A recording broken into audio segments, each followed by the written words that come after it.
Hey guys, so today we're going to make oxtail and broad beans. First, we're going to wash and trim the excess fat from the meat.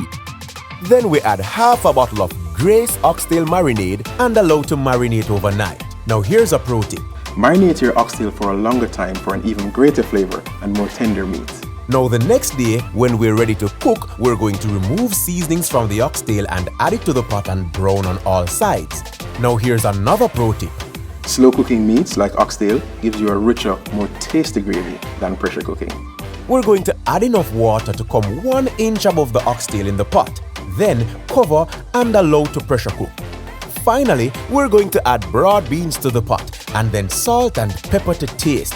And then we're going to stir and cover the pot and cook for another 15 minutes, after which you'll have tasty oxtail and broad beans.